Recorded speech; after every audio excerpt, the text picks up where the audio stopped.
자존감이 낮은 사람은 저자세를 취한 경우가 많아요. 남들한테 버림받지 않기 위해서 부탁하는 거 다 들어준다든가 억지로 불러내면 거절 못하고 나가고, 이런 것도 자존감이 낮을 때 나타나는 모습이거든요. 자존감 높은 사람들은 정확하게 아니다 싶은 건 거절을 잘해요. 탁탁 자릅니다. 그러니까 저자세 취하지 않아요. 그 사람이 공동체에 얼마나 기여하느냐에 따라서 스스로를 존중하는 마음이 진짜 자존감입니다. 그럼 가짜 자존감은 뭐냐? 실제로는 그런 가치가 없어요. 자기가 한마디로 자기를 높게 평가할 근거가 없는 거고, 자기를 존중할 만하지 않은데 자기가 자존감이 높다고 일시적으로 착각하는, 또는 순간적으로 착각하는 그런 쾌감, 심리학에서는 이런 걸 이제 가짜 자존감으로 정합니다. 지속적인 심리 상태를 의미하는 마음도 아니고 쾌감이에요. 오래가질 않아요. 아주 변덕스럽고 일시적인 쾌감이에요. 그러면 자존감 올리기가 쉬워요. 하면 되거든요.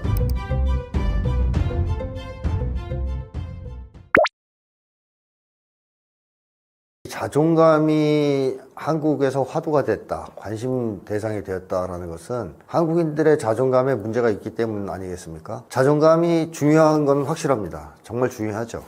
그런데 아무리 중요해도 문제 없으면 관심을 못 받아요. 원래 그렇습니다. 심장도 그렇지 않습니까? 우리 이 인체에서 심장은 대단히 중요한 기관인데요. 그렇다고 해서 이 중요한 심장이 중요하다고 해서 우리가 심장에 계속 관심을 가지진 않아요. 자기 심장 박동을 세는 사람이 있겠어요? 평소에? 근데 언제 관심이 가느냐? 심장에 이상이 느껴지면 관심이 가죠. 심장 박동이 너무 빠르다든가, 심장이 아프다든가. 그럼 그때 막 인터넷 뒤져봅니다. 심장 질환 뭐 이런 거 찾아보고. 그러니까 자존감이 정말 중요하지만 이게 문제가 별로 없으면 사람들이 그렇게 큰 관심을 기울이지는 않는다는 얘기입니다. 그런데 문제 생기면 들여다보기 시작하는 거죠. 이거 문제 있어. 뭔가 빨간불 켜진 것 같아. 그래서 한국 사회에서 자존감이 화두로 대두한 것은 결국 한국인들의 자존감에 심각한 문제가 발생했다는 것을 보여주는 징후라고 보고요. 그 다음에 또 하나 자존감이 한국 사회에서 크게 유행했던 것은 이 정신적 고통의 주요한 원인이 자존감이라는 인식이 상당히 많이 대중화돼 있어요. 그래서 막 뭐라고 얘기하고 힘들어하는 얘기야.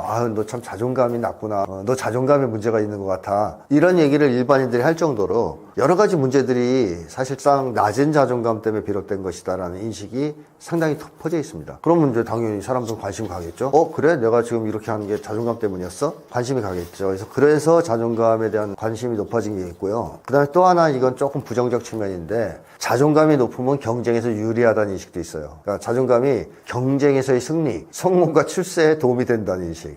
그럼 높여야죠. 한국 사회에서 이 경쟁은 대단히 중요한 문제인데, 자존감 높으면 유리하다는데, 그럼 관심 가져야 되겠네? 하는 측면도 있습니다. 그래서 이런 것들이 복합되면서 한국 사회에서 소위 이제 자존감 열풍이라는 게 이제 불었었죠. 지금도 여전히 관심이 높고요.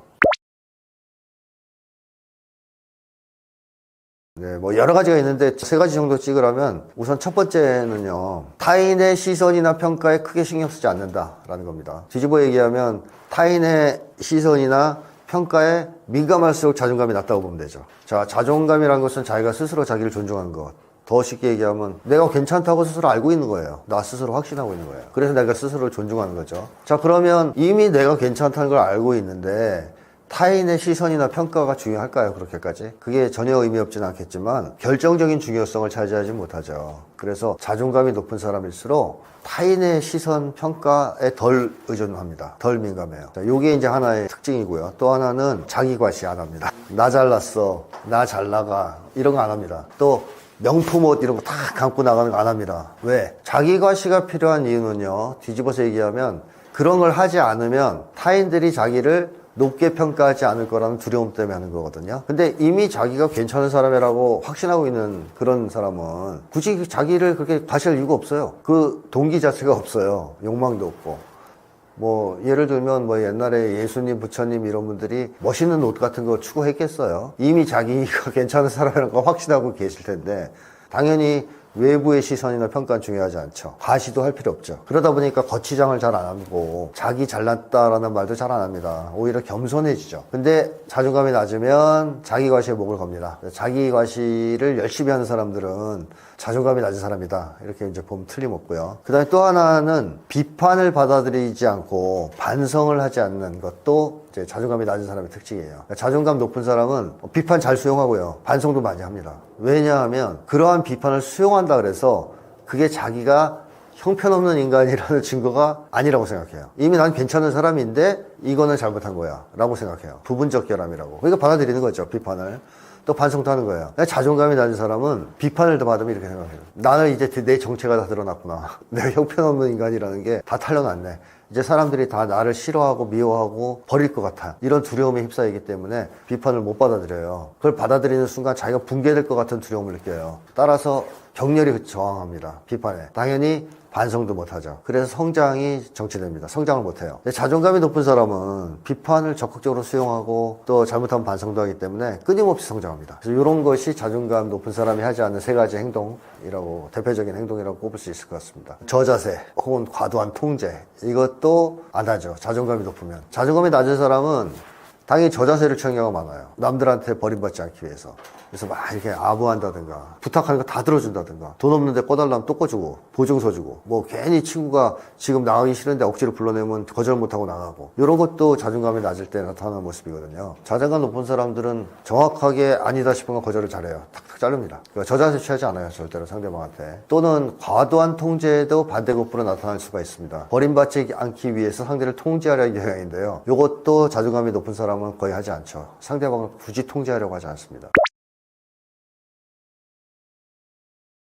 개념을 잘 정확하게 이제 파악을 할 필요가 있어요. 진짜 자존감은 자기신의 가치에 대한 평가의 기초에 스스로를 존중하는 마음인데요. 자, 그러면 자존감의 기초에는 자기에 대한 가치평가가 있다는 거거든요. 이 가치평가는 의식적으로 하는 것도 있지만 무의식적으로 하는 게 더 중요합니다. 그러니까 어려서부터 꾸준히 이게 만들어져요. 자신의 가치에 대한 평가가 형성되어 옵니다. 그래서 청소년기 좀 넘어서기 시작하면서부터는 자기의 가치가 높다 낮다에 대한 자기 생각이 있어요. 그건 무의식적으로 이미 자리 잡습니다. 그렇게 되면 자연히 나의 가치가 높다라고 판단하는 사람은 자기 존중이 되겠죠. 반대로 나는 가치가 낮은 사람이야 라고 평가하면 존중을 못하게 되겠죠. 이게 높은 자존감과 낮은 자존감의 차이인데요. 그러니까 한마디로 가치평가에 기초하는 건데, 문제는 이 가치평가를 뭘로 하느냐가 중요합니다. 이건 제가 나중에 다시 말씀드리기로 하고요. 이게 진짜 자존감이에요. 자기가 진짜로 가치가 있어요. 나름대로. 이 가치라는 것은 사회적인 어떤 기여도 또는 유용성, 쓸모, 이런 거로 규정되는 거죠. 왜 그렇게 규정해야 되냐면, 이 상품의 가치는 인간에게 얼마나 쓸모있냐에 따라 규정됩니다. 유용하냐. 이게 인간에게 유용하지 않으면 쓸모가 없죠. 가치가 없어요. 인간에게 쓸모가 있으면 가치가 있죠. 근데 상품은 인간을 기준으로 가치를 평가할 수 있는데, 사람은 그렇게 하면 안 되겠죠. 사람을 다른 사람에게 얼마나 쓸모가 있냐, 유용하냐를 가지고 가치 평가를 할 수는 없죠. 따라서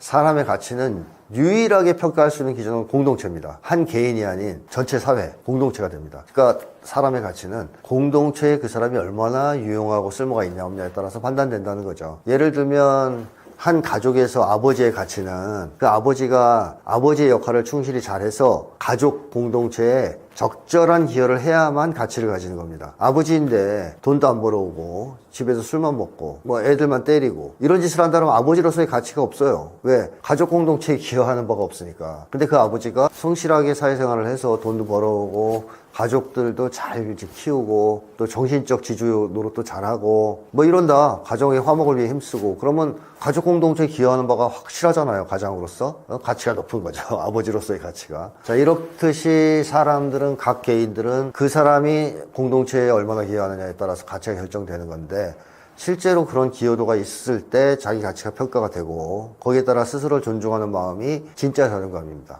그럼 가짜 자존감은 뭐냐? 실제로는 그런 가치가 없어요. 자기가 한마디로 자기를 높게 평가할 근거가 없는 거고, 자기를 존중할 만하지 하지 않은데 자기가 자존감이 높다고 일시적으로 착각하는 또는 순간적으로 착각하는 그런 쾌감, 심리학에서는 이런 걸 이제 가짜 자존감으로 규정합니다. 이거는 그러니까 마음도 아니에요. 지속적인 심리 상태를 의미하는 마음도 아니고 쾌감이에요. 순간적 쾌감. 오래가질 않아요. 아주 변덕스럽고 일시적인 쾌감이에요. 그러니까 예를 들면 거죠. 막 고등학교 때까지 공부 너무 못해가지고 맨날 열등감에 찌들어 살다가 벼락과외 같은 걸 해가지고 뭐 우연찮게 서울대 합격했다. 그 순간 자기가 뭐 엄청나게 대단한 사람이 된 것 같은 착각을 할 수가 있지 않습니까? 잠깐 동안은 뭐 합격해서 한 2주 지나면 사라지는데 그 전까지 한 2주간은 붕 떠 있어요. 나 서울대 합격했어. 대단한 사람이야. 이게 이제 가짜 자존감이에요. 실제로는 자존감이 낮은데 일시적으로 자기가 자존감이 높다고 착각하는 거 아니겠습니까? 갑자기 벼락부자가 됐다거나 자존감 낮은 사람이, 그런 경우에도 이런 가짜 자존감을 갖게 되겠죠. 그래서 어쨌든 가짜 자존감은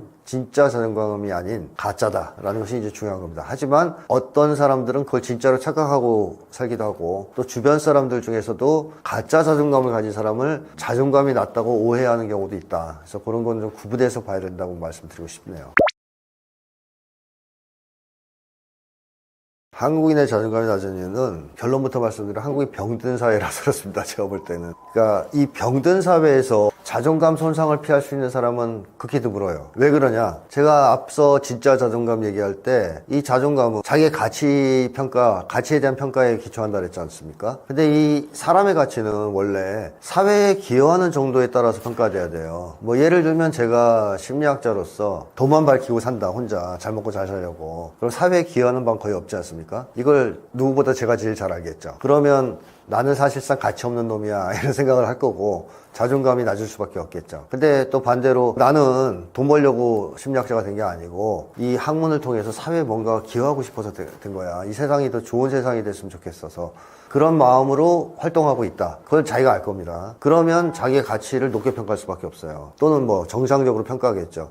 자존감이 가지게 됩니다. 스스로 존중하게 돼요. 자, 이게 정상인데요. 한국 사회의 문제점은 뭐냐? 사람의 가치를 그런 사회적 기여도에 따라 평가하도록 허용하지 않고 뭘로 평가하도록 강요하느냐? 돈입니다. 한국 사회에서 흔히 쓰이는 몸값이란 말이 있어요. 개런티, 뭐 출연료 등등 몸값. 자, 이 몸값으로 사람을 평가한다. 돈으로 사람을 평가한다. 그러면 한국 사회에서 살아가는 절대 다수의 한국인들은 보통 자기가 서민이라고 생각한다 그러죠. 중산층 이하라고 생각한단 말이죠. 그러니까 한마디로 자기가 버는 수입에 만족하지 못한다는 것이고 자기가 사회계층에서 높은 쪽이 아니라고 보는 사람이 다수라는 건데요. 이 사람들은 자기 가치를 높게 평가할 수 있을까요? 안 됩니다. 돈을 못 벌었기 때문에. 그래서 자존감이 손상돼요. 자존감이 떨어지는 거죠. 그러면 돈 많이 벌고 성공하고 출세한 사람들은 자존감이 높을까? 그것도 아니죠. 왜냐하면 자존감은 돈으로 평가할 수 있는 것도 아니고 돈으로 살 수 있는 것도 아니지 않습니까? 기껏해서 돈 많은 사람들이 가질 수 있는 것은 가짜 자존감이에요. 그러니까 실제로는 자존감이 낮은 거죠. 자, 이런 사회, 사람의 가치를 돈으로 평가하도록 강요하는 사회는 모든 사람들의 자존감을 손상시키는 결과를 초래합니다. 이런 사회를 개혁하지 않는다면 자존감이 높아질 수는 없다는 것이죠. 저는 예전에 요즘도 그런 아버지들이 많이 있을 것 같은데 제일 가슴 아픈 말 중에 하나가 뭐냐 하면 아버지들이 그런 얘기를 할 때가 많아요. 자식들한테. 너는 이 애비처럼 살지 마라. 이 애비처럼 되지 마라. 이런 얘기 하시는 아버지들이 꽤 많아요. 근데 그런 얘기 하는 아버지들이 어떤 분들이냐면 나쁜 짓 많이 하고 평소에 도둑질하고 이런 사람들이 아니에요.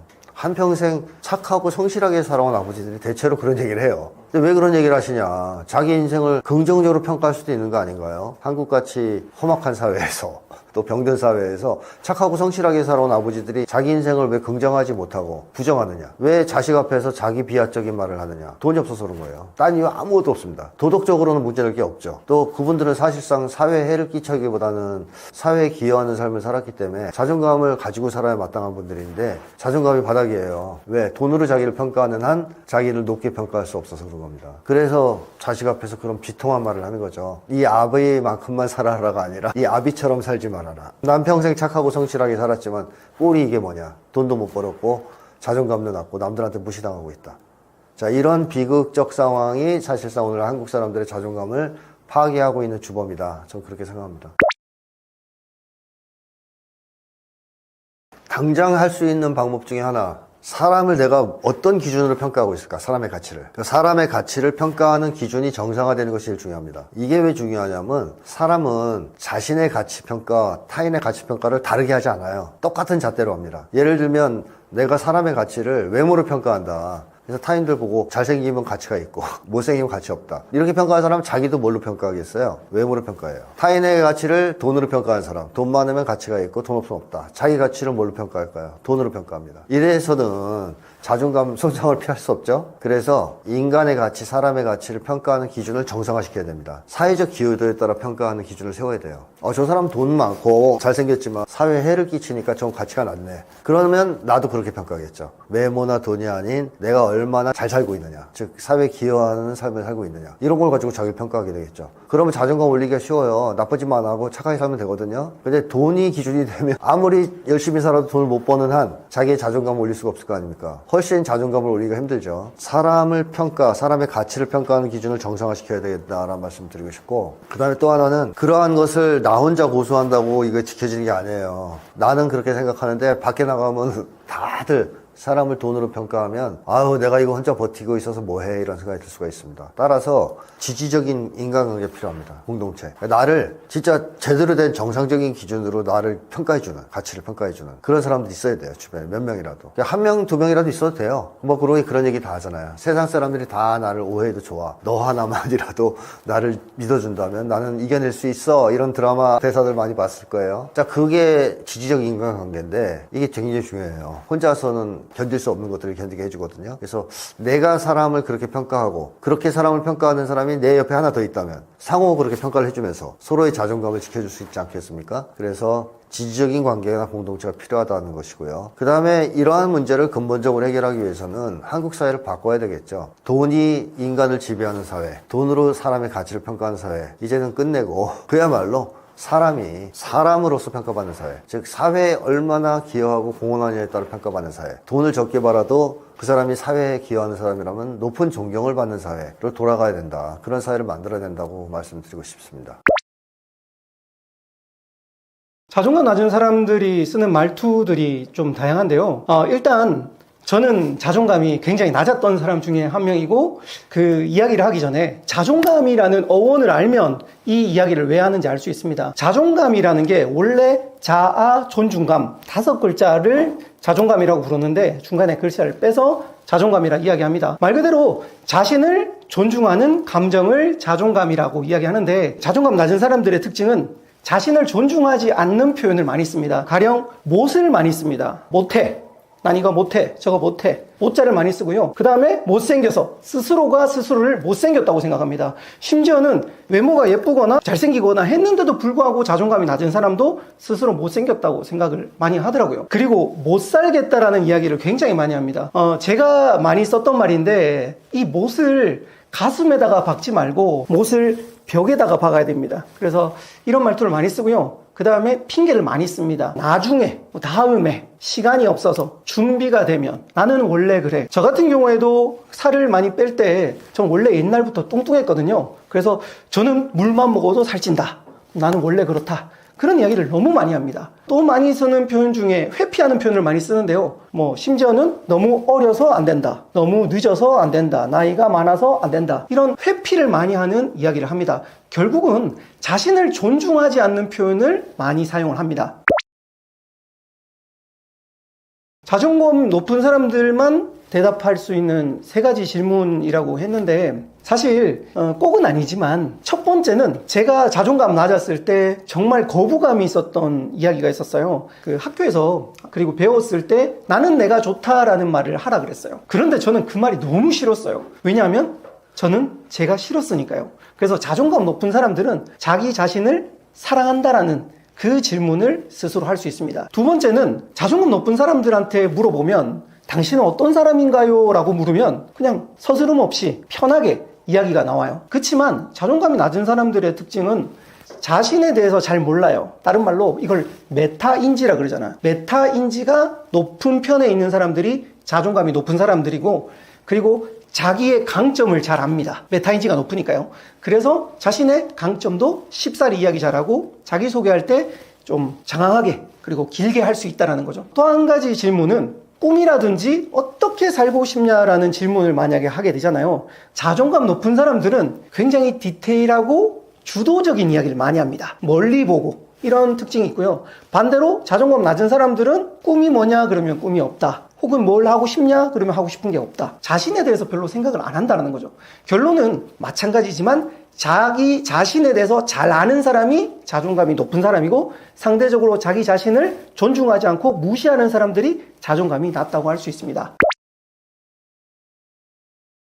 자존감 높은 사람들이 절대라는 표현이 있는데, 절대라는 건 사실 없고요. 자존감이 높다, 즉 자신을 존중하는 사람들은 자기 비하를 하지 않습니다. 즉 내가 조금 실수하더라도 막 한탄하거나 자기 자신한테 욕을 하거나 나는 안 돼, 난 원래 그래, 난 재수 없어, 이런 자기 비하를 하지 않는 축이 많습니다. 그리고 또 많이 쓰는 건 뭐냐면 부정적인 단어를 쓰지 않습니다. 즉 자기 자신한테 욕을 한다든지 다른 사람한테 욕을 한다든지 그리고 다른 사람 이야기를 많이 안 해요. 다른 사람에 대한 이야기보다 자신에 대한 이야기를 해요. 그래서 뒷담화를 잘 안 하고 자기 자신에 대한 이야기를 많이 합니다. 그 이유도 마찬가지지만 자신을 존중하기 때문에 그렇고요. 궤도라는 유튜버 혹시 아시나요? 그분이 한 말인데요. 자주 쓰는 말입니다. 꿀잼인데 라는 말을 쓴대요. 힘든 일을 만났을 때. 즉 예를 들어 볼게요. 저는 오늘 경북 영주에서 출발을 했습니다. 그래서 오늘 촬영이 있는데 아침 제가 5시에 일어나야 돼요. 5시에 일어나서 이렇게 움직이잖아요. 그러면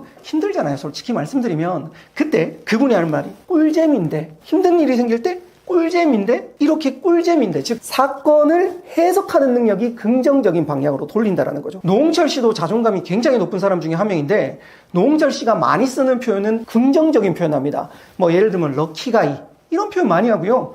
그 다음에 그 사고가 심지어 났어요. 그 오토바이를 타고 가다가 사고가 났는데 그때 이거 찍어야지 다음부터 찍어라고 이야기를 합니다. 왜냐하면 그것 또한 하나의 자신에 대한 사랑이고 존중이에요. 이것 또한 담아야 된다고 생각합니다. 그렇기 때문에 이 부정적인 사건을 긍정적인 해석으로 돌리는 사람들이 자존감이 높은 사람이고 긍정적인 그 사건도 부정적으로 해석하는 사람들이 자존감이 낮은 사람일 경우가 많습니다. 그래서 자기 자신을 존중하는 표현을 잘 쓴다라는 겁니다. 요즘 청년들이 헬조선이다. 정말 기회가 없다. 이런 이야기들을 정말 많이 합니다. 그 이유 중에 하나가 바로 SNS 때문이라 할 수도 있습니다. 제가 정말 자존감 낮았다 그랬잖아요. 저도 비교를 통해서 사실 자존감이 낮았거든요. 저는 어렸을 때 부모님이 이혼을 하시고 그리고 공부를 못했거든요. 근데 문제가 하나 있어요. 저희 형이 공부를 무진장 잘한다는 겁니다. 참고로 저희 형은 대한민국 상위 1% 안에 들어갔습니다. 공부로. 그런데 형은 공부를 잘하는데 저는 공부를 못하니까 형과의 비교를 통해서 제가 완전히 자존감이 떨어져 버린 거예요. 제가 비교에 대한 이행시가 있는데 그 이행시 하나 한번 해볼까요? 비참해지거나 교만해지거나. 이 비교를 하게 되면 일단 나보다 위에 있는 즉 나보다 잘난 사람들과 비교를 하면 비참해집니다. 반대로 내가 또 잘 나갈 때가 있습니다. 사람 누구나 잘 나갈 때가 있죠. 저도 종종 잘 나갈 때가 있었습니다. 그런데 제가 또 잘 나간다고 해서 밑에 있는 사람들하고 또 비교를 하니까 교만해지더라고요. 그런데 재밌는 또 연구가 있었어요. 제가 강사다 보니까 강의를 듣다 보면 한 10년 전쯤입니다. 2011년도쯤에 부탄이라는 나라가 행복지수가 1등이었습니다. 왜 그 나라가 1등이냐 조사를 해보니까 그 나라는 GDP도 높지 않고 그런데도 불구하고 여기는 행복하다. 그런데 왜 우리나라는 GDP가 높음에도 불구하고 왜 행복하지 않냐라는 이야기를 강사들이 진짜 많이 하고 다녔습니다. 그런데 신기한 건 2019년에 다시 조사를 했습니다. 이 부탄의 행복지수 어떻게 됐을까요? 바로 95위로 우리보다 더 뒤쪽으로 밀려버립니다. 혹시 그 이유가 뭔지 아십니까? 바로 스마트폰이 보급됐습니다. 스마트폰이 보급되면 즉 SNS가 널리 보급이 됐습니다. 예전에는 비교를 했어요. 어떻게 비교를 했냐면 내 주위에 있는 즉 우리 마을에 있는 사람 비슷한 사람과 비교를 하니까 행복해 보이고 행복지수가 상대적으로 높았는데 이번에는 전 세계 사람들과 비교를 하기 시작합니다. 즉 SNS로. 그래서 스스로가 가난하다는 걸 깨달아 버린 거예요. 스스로가 환경이 안 좋다는 걸 깨달아 버리는 겁니다. 그래서 결국은 이렇게 행복지수가 떨어졌는데요. 사실 대한민국의 GDP는 계속 올라가고 있습니다. 계속 올라가고 있죠. 그런데 저 때도 마찬가지였지만 점점 시간이 지날수록 결혼한다거나 오포 세대라든지 이런 말들이 계속 나오는 이유는 뭐냐면 바로 이 SNS에 사람들이 좋은 것만 올려요. 힘든 건 잘 안 올리잖아요. 그래서 다른 사람의 좋은 것과 나와의 비교를 통해서 비참해진다. 다른 말로 자존감이 떨어진다는 겁니다. 그래서 여러분 자존감을 조금 높이고 싶잖아요. SNS 계속 보지 마세요. 종종 그냥 가끔 그렇게 보시면 자존감이 올라갈 겁니다. 자존감을 높이는 방법에는 물론 다양한 방법이 있습니다. 긍정적인 언어를 써라, 운동을 해라 등등이 있는데 제가 실질적으로 저에게 통했던 3가지 방법을 말씀드리겠습니다. 저는 350만 원짜리 브라이언 트레이시라는 그분의 그 강의 실제로는 아니고 그분에게 배워온 김동수 원장님이라고 계셨습니다. 그분이 주최하는 그 세미나에 갔습니다. 그런데 거기 중에 게임이 하나 있어요. 어떤 게임이냐면 아마 요즘 학교에서도 많이 할 겁니다. 제가 게임 간단하게 알려드릴게요. 이렇게 하는 겁니다. 손뼉 치고 옆으로 치면서 나는 내가 정말 좋다. 요거 한 번 하고 2번. 나는 내가 정말 좋다. 요걸 또 4번 하고 8번 하는 게 있는데 와, 저 그 게임을 하는데 너무너무 짜증났어요. 왜냐면 제가 그때 당시에 자존감이 낮을 때 제가 싫어하는 말이 2개가 있어요. 나는 할 수 있다를 반복하라 그러는데 난 할 수 없거든요. 그런데 이 말이 너무 싫었어요. 그리고 나는 내가 좋다 이 말을 들으니까 거부감이 들었어요. 왜냐하면 난 내가 싫었어요. 그래서 저는 거울도 안 보던 사람이에요. 그런데 나는 내가 좋다 이 게임을 하는데 막 손발이 오글거리는 거예요. 그럼 뭐 물론 게임이니까 했습니다. 끝나고 나서 마지막 질문을 드렸어요. 김동수 원장님께. 제가 350만 원짜리 이거 배웠는데 물론 돈은 이야기 안 했습니다. 제가 지금 당장 얻어가야 될 게 뭡니까? 라고 묻자 그 김동수 원장님이 장현 씨는 나는 내가 좋다 이걸 하루에 7번씩 거울을 보면서 외치랍니다. 와, 정말 싫었어요. 정말 짜증났어요. 350만 원 줬는데 내가 벌써 다 알고 있는 거였어요. 여러분, 저는 했을까요? 안 했을까요? 했습니다. 이유는 단 하나, 돈 아까워서. 여러분 아마 이거 안 하실 거예요. 왜냐하면 무료로 보셨잖아요. 돈을 안 쓰셨기 때문에 안 할 거 알아요. 그런데 전 이걸 했어요. 자, 거울이 있어요. 거울을 보고 나는 내가 좋다. 처음부터 이렇게 안 나와요. 난 내가 싫은데 속마음은 난 내가 좋다. 약 먹듯이 난 내가 좋다. 난 내가 난 내가 싫은데 진짜 싫은데 내가 미쳤지 거기 갔다 오고 이렇게 되는 거예요. 계속 이걸 반복했어요. 그런데 한 일주일 지나니까 표정이 조금 밝아졌어요. 그래서 이게 편해지는 거예요. 원래 사람이 그 어려운 걸 반복하다 보면 쉬워지잖아요. 그래서 좀 쉬워진 거예요. 근데 이걸 한 달 했어요. 전 돈 아까워서 했습니다. 한 달 하고 나니까 표정이 좋아지기 시작하고 전 스스로가 스스로를 못생겼다고 생각했어요. 근데 나는 내가 좋다를 하는데 좋아지기 시작하는 거예요. 난 내가 못생기게 아니고 난 내가 웃기다라는 그렇게 해석이 다르게 되는 거예요. 즉 저는 안경만 벗어도 웃는다 이렇게 바뀐 거예요. 한참 뒤입니다. 그렇게 저는 제가 좋아지기 시작하더라고요. 이거 원리를 알았습니다. 이건 뭐냐면 확언이라는 말 많이 들어보셨죠? 말을 반복하다 보면 그 무의식 안에 들어간다라는 게 있는데 즉 인지부조입니다. 인지부조. 즉 내 생각과 내 말 혹은 행동이 다르면 우리는 정신병에 걸린대요. 즉 저는 내가 좋다라고 말하면서 내 마음은 내가 싫어하면 이 둘 중에 하나가 동기화가 돼야 됩니다. 똑같아야 됩니다. 즉 나는 내가 싫어라고 말하는데 내 마음이 나도 싫어하면 편안해요. 그런데 나는 내가 좋다를 계속 원래는 이쪽이 마음이 셌죠. 그런데 말을 계속 반복하다 보니까 서서히 동기화가 되면서 마음에서 내가 좋아진 거예요. 이거예요, 이거. 그래서 저는 350만 원을 주고 배웠지만 여러분들은 350만 원을 가져가시길 바라면서 나는 내가 좋다를 계속 하십시오.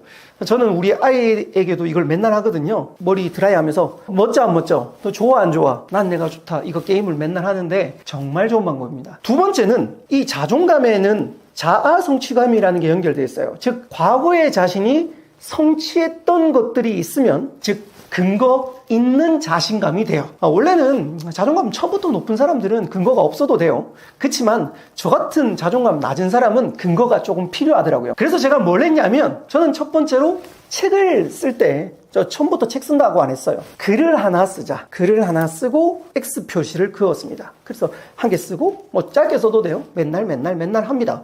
그렇게 1년을 딱 하고 났는데 돌아보니까 내가 1년 동안 다 했네? 이런 자아 성취감이 느껴졌어요. 그래서 이걸 모으니까 한 권의 책이 나오더라고요. 한 권의 책이 딱 나오고 나니까 이것 봐라. 내가 책을 썼네. 서점에 갔는데 제 책이 있어요. 이런 느낌이에요. 아무도 몰라요. 나만 알았어요. 물론 안 팔렸어요. 근데 이게 너무 뿌듯한 거예요. 다음 책을 또 내고 싶은 거예요. 그래서 그 하나를 계속 적었어요. 지금까지 4,600개 정도를 계속 적었는데요. 한 10년 넘게 적었죠. 그렇게 쓰다 보니까 13권의 책을 써버린 거예요. 이게 13번째예요. 아무튼 그렇게 해서 제 작은 성취가 모여서 큰 성취가 되면서 자존감이 올라가거든요. 쉽게 말씀드리면 첫 번째는 운동을 그냥 매일 해라. 여기서 중요한 건 하루에 몇 시간씩 헬스장에 간다 이렇게 생각하지 마세요. 헬스장 입구에 들어가면 통과해요. 이렇게 가셔야 돼요. 작은 성취를 하셔야 돼요.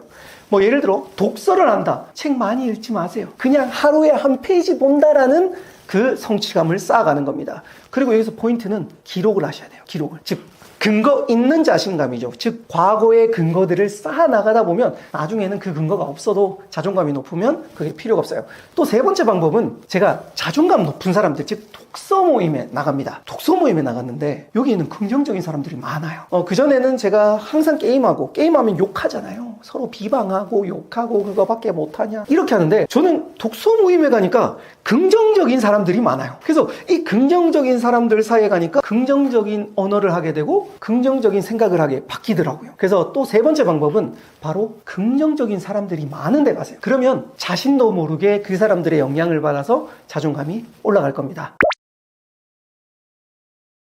사실 높여야겠다라는 생각을 안 했죠. 자존감이 높은 사람들의 특징은 나 자존감 높아 이렇게 생각 안 해요. 그냥 자기 하고 싶은 거 다양하게 합니다. 자존감 낮은 사람들이 나 자존감이 낮아 이렇게 생각을 많이 하죠. 근데 저는 사실 완전 바닥이었기 때문에 높여야겠다 생각도 한 번도 해본 적이 없어요. 그런데 방금 전에 말씀드렸던 세미나 그리고 책 그리고 이런 사람 사이에 들어가다 보니까 여기서 제가 주눅이 되게 들어있더라고요. 말도 못하고 제 표정이 굉장히 안 좋았어요. 예전 사진 찍은 거 보면 다 무표정이에요. 그걸 보면서 인식을 하기 시작합니다. 내가 안 좋구나. 스스로의 상태가 나쁘구나. 이걸 깨달으면서 사실 높여야겠다 이런 것보다 그냥 어느 날 갑자기 꿈이 생겼어요. 저는 무대에 올라가는 게 재밌는데 이거 해볼까? 이렇게 계속 하다 보니까 하나하나씩 성취를 해가면서 또 책을 읽어가면서 내가 과거에 자존감이 무척 낮았구나. 지금은 높여야지 이런 생각이 아니라 자존감이 높아졌구나를 깨달았지, 전 사실 그때 당시엔 자존감 그런 거 없었어요. 그냥 게임 열심히 하고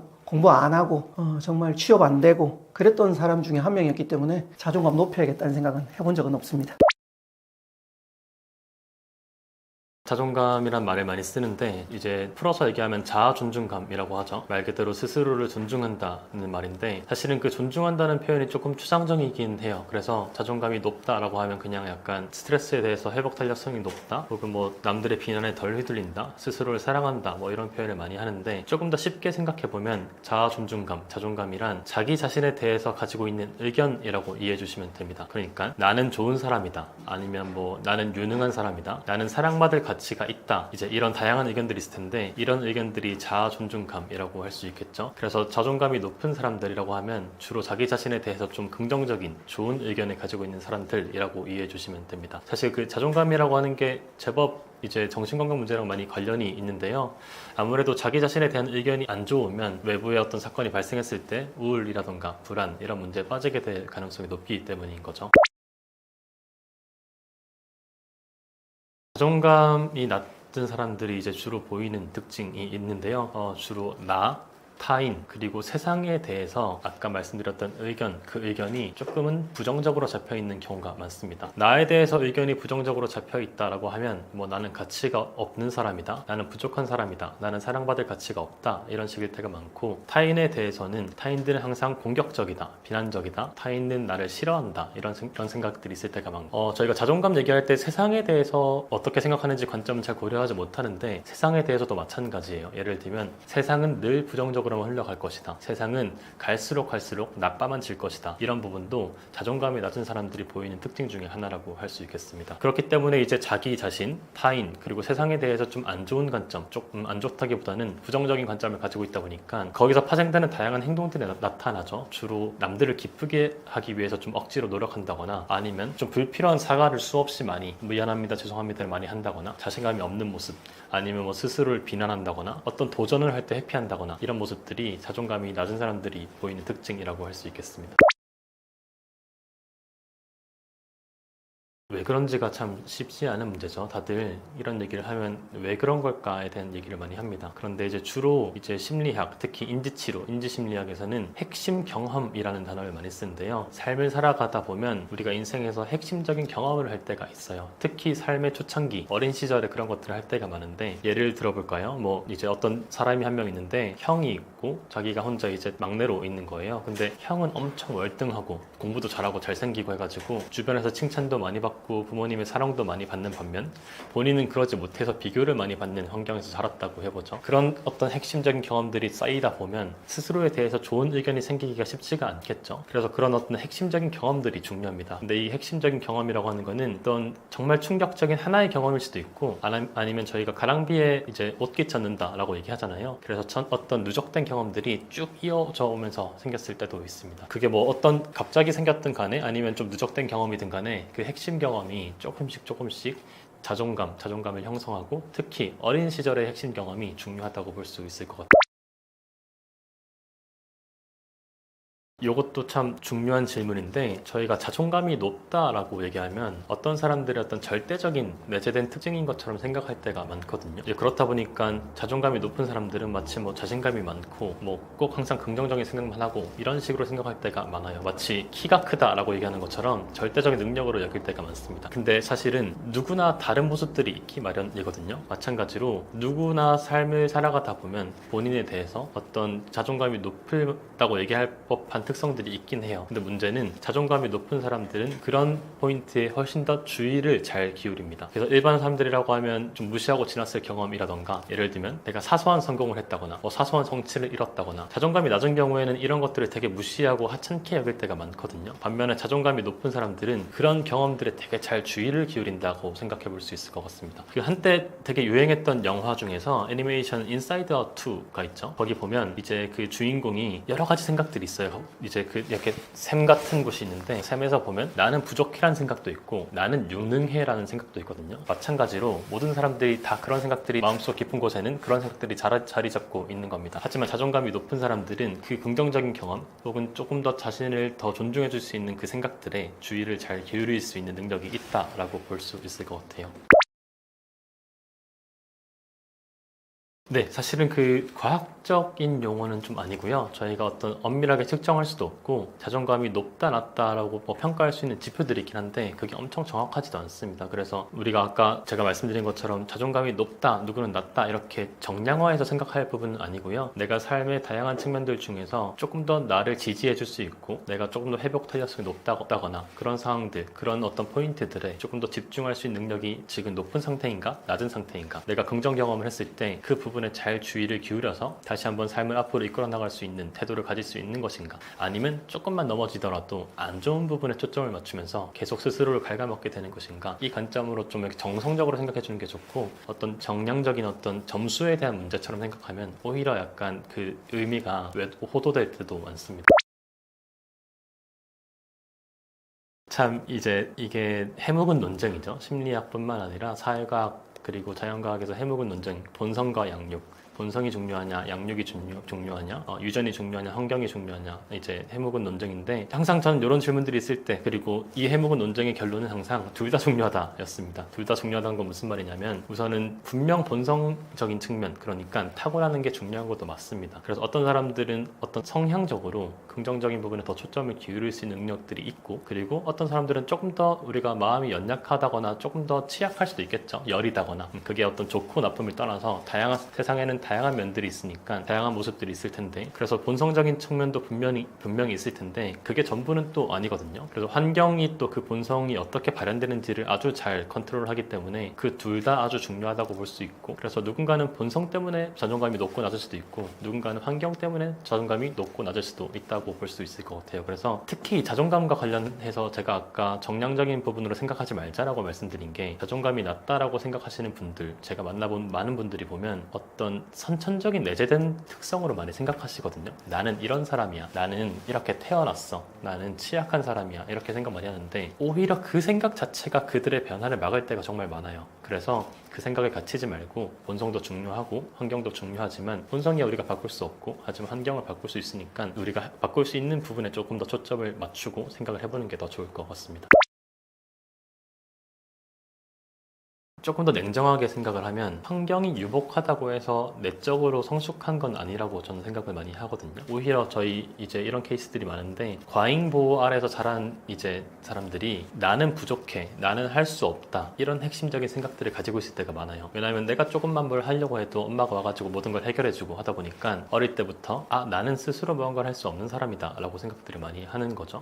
그래서 꼭 유복한 환경이 그들의 어떤 멘탈리티에 긍정적인 이제 도움을 주냐라고 하면 저는 반드시 그렇진 않다라고 생각해 볼 수 있을 것 같고, 그 측면에서 지금 MZ 세대들 같은 경우에는 우리 부모님 세대들보다 훨씬 더 이제 유복한 환경에서 많이 자랐지만 오히려 그들이 좀 스스로의 마음을 돌아보고 마주하고 직면하고 변화를 위해서 노력하는 경험들은 부족하다고 봤을 수도 있겠죠. 그래서 꼭 어떤 환경이 유복하다고 해서 그들이 건강하냐라고 하면 그건 다른 문제인 것 같고, 꼭 엄청 과학적인 얘기는 아닙니다. 하지만 그냥 이제 일반적으로 생각해보면 저희가 정신건강이라고 하는 건 선진국의 병이라고 얘기도 많이 하잖아요. 그 측면에서 봤을 때는 사실은 과연 우리가 사회가 발전한다고 해서 무조건 정신적으로 건강하냐라고 하면 꼭 그렇진 않다라고 저는 생각을 해볼 수 있을 것 같습니다. 우선은 확실히 선진국에서 진단이 많이 되는 경우가 확실히 있습니다. 불편한 진실이지만 진단 기준이 바뀌면서 조금씩 저희가 일반적인 심리 문제에 대해서도 병명을 붙이게 되는 경우가 정말 많거든요. 그래서 사실은 저기 좀 개발도상국에 못 사는 나라에서는 굳이 병으로 취급 안 했을 문제조차 미국 같은 부유한 나라에서는 요거는 깊은 우울증입니다 얘기를 많이 하게 되기도 하고요. 그래서 분명 진단을 많이 하게 되는 문제도 분명히 있고요. 뿐만 아니라 이제 진단뿐만 아니라 이제 저희가 정신건강이 왜 악화되는가, 이제 그 환경적 요인들을 조사한 연구들이 많은데 거기 보면 이제 그런 것들이 많아요. 도시화, 경쟁 문화 이런 것들 많거든요. 그런 것들도 분명히 저희가 사회가 발전하면서 생기는 어떤 이제 부작용들이잖아요. 빈부격차라던가 온갖 문제들이 있을 텐데 그런 문제들 속에서 정신이 피폐해지는 부분도 분명히 있을 거라고 저는 생각을 하고 있습니다. 그래서 두 가지 모두 다 영향을 주고 있다라고 생각해 볼 수 있을 것 같아요. 저는 아주 큰 역할을 한다고 생각을 많이 하고 있고요. 실제 그 연구 결과도 그렇습니다. 저희가 이제 SNS가 하나의 이제 문화로서 너무 뿌리 깊게 자리 잡다 보니까 정신의학계에서도 제법 메이저 저널들, 잡지들에서도 그런 것들을 많이 다루거든요. 근데 SNS를 많이 하는 것과 정신건강 사이에 어떤 부정적인 상관관계가 있다는 것들은 연구가 제법 많이 나오고 있어요. 많이 나오고 있고, 요인들은 많은 것들을 제시하는데 제가 기억나는 것들 중에서 가장 큰 두 가지는, 첫 번째는 남들과의 비교였어요. 남들과의 비교. 특히 우리가 SNS는 자신의 어떤 좋은 면만 전시하는 공간이잖아요. 그렇다 보니까 계속 그런 것들과 비교하면서 자신의 어떤 상태를 다시 한번 곱씹게 되는 거죠. 그런 부분들이 확실히 있고, 두 번째는 SNS가 그게 직접적이든 간접적이든 사이버 불링, 그래서 어떤 사이버 괴롭힘의 장으로 이제 작용할 때도 많잖아요. 댓글이라던가 악플이라던가, 아니면 내 의견에 대해서 약간 시니컬하게 답변을 하면서 몰아간다거나 그런 경험들이 많고, 심지어는 친구들이 내 사진에 좋아요를 많이 안 누르는 것조차 은근히 어떤 간접적인 형태의 어떤 괴롭힘이 될 수가 있어서 그런 부분도 크게 작용한다고 얘기를 많이 하고 있습니다. 그래서 SNS는 정신건강에 분명히 영향을 미친다라고 생각을 해볼 수 있을 것 같고, 사실은 SNS 자체가 문제냐라고 하면 저는 그건 아니라고 생각하는데, 이제 그 도구들에 대하는 그리고 우리 사회의 태도가 좀 이제 바뀔 필요가 있긴 한 거죠. 저는 개인 SS는 이제 한때 했었어요. 한때 했는데 이제 의과대학 제가 학창 시절 때 삭제를 했거든요. 그때 친구들도 많이 팔로우도 있고, 저는 이제 여러 학교를 몇 번 거쳤어가지고 제법 많은 친구들이 있었는데 다 삭제해버렸습니다. 삭제했던 이유가, 제가 이제 의과대학에서 친구들이랑 지내면서 동거동락하면서 친구들이 얼마나 괴롭고 지옥같이 지내는지 잘 알고 있거든요. 그래서 그들이 같이 이제 머리도 못 감고 이제 3, 4일 동안 4시간밖에 못 자고 시험 준비하고 온갖 지옥을 보냈던 걸 알고 있는데, 그들조차, 이제 그 친구들조차 SNS에는 너무 행복한 척 뭘 올리고 있더라고요. 그래서 제가 그 순간 이게 너무 현실과 동떨어져 있고, 저런 걸 보면 나도 마치 더 행복해야 될 것 같고, 이런 감정이 들어서 이제 탈퇴했고, 탈퇴했다가 최근에는 이제 그냥 정말 가까운 친구들 한 20명 정도만 이렇게 비밀 계정으로 해서 그냥 가끔 연락하고, 저희가 SNS가 이제 말씀 주신 것처럼 끊을 수 없는 이제 시대까지 와버려가지고, 이제 좀 이렇게 깊은 관계가 있는 친구들은 그 정도만 이제 작은 관계로 해서 활용하는, 이제 작은 관계로 해서 이제 SNS를 활용하는 정도로만 이용을 하고 있습니다. 이제 자존감을 높이기 위해서는 이제 제가 앞에서 말씀드린 것처럼 이건 어떤 절대적인 능력으로 바라보기보다는 상대적인 능력인데 우리가 어디에다 초점을 기울일 수 있느냐에 초점을 더 맞추는 게 좋다라고 말씀드렸었잖아요. 그래서 조금 더 가볍게는 긍정적인 경험들을 많이 하면서 그런 부분들에 주의를 기울이고, 예를 들면 작은 성취, 뭐 정말 작은 성취도 괜찮습니다. 저희가 뭐 번아웃이 와가지고 진짜 아무것도 못하는 시기에는 여러 가지 단계적인 과제를 내는데 휴지통 쓰레기에 있는 쓰레기통 버리기 뭐 이런 것도 과제로 하거든요. 정말 단계적인 성취라도 하나씩 해나가면서 긍정적인 경험에 초점을 기울이기로 하는 것, 그리고 나도 사실은 지금 좀 힘든 시기를 보내고 있어서 그렇지만 나에게도 분명히 유능한 면이 있고 제법 부지런한 면도 있다, 이런 것들을 계속 확인해 나가는 작업들이 중요합니다. 근데 사실은 이제 조금 더 문제가 깊어진 경우라고 하면 당연히 치료적 작업이 필요하겠죠. 이 치료적 작업이라고 하는 거는 자존감 측면에 있어서는 조금 더 체계적이고 과학적으로 자신을 수용하는 연습들을 하는 거예요. 나의 어떤 불편한 생각들, 나를 괴롭히는 생각과 감정들, 그런 것들이 왜 발생했는지 이해를 하고, 그런 것들이 내 마음에 떠오를 수 있다는 것도 인정하고, 충분히 나의 반응이 타당하다는 것들을 받아들이고, 그런 것들을 다 이해한 상태에서 그런 것들이 다 이해가 되어야지 내 마음속에 떠오르는 안 좋은 생각도 내가 수용하고 받아들일 수 있거든요. 그래서 그런 치료적인 작업으로서 수용을 배우고 훈련하는 작업이 이제 자존감을 높이는 데에는 중요하다고 볼 수 있을 것 같습니다.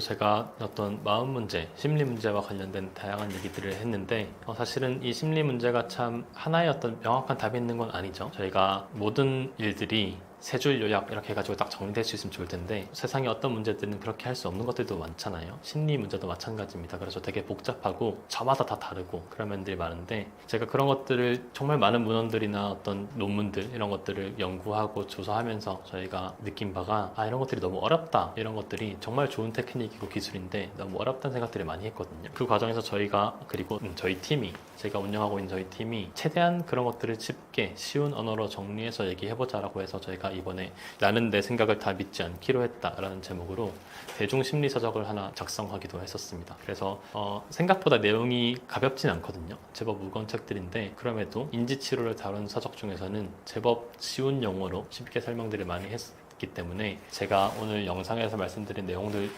제법 다양하고 추상적인 접근법들도 많았는데 그런 것들을 조금 더 구체적으로 실천해보고 싶다라고 했을 때는 책에도 좋은 내용들이 많이 담겨 있으니까 책을 구매해서 한번 읽어보시면 도움이 많이 될 거라고 생각합니다.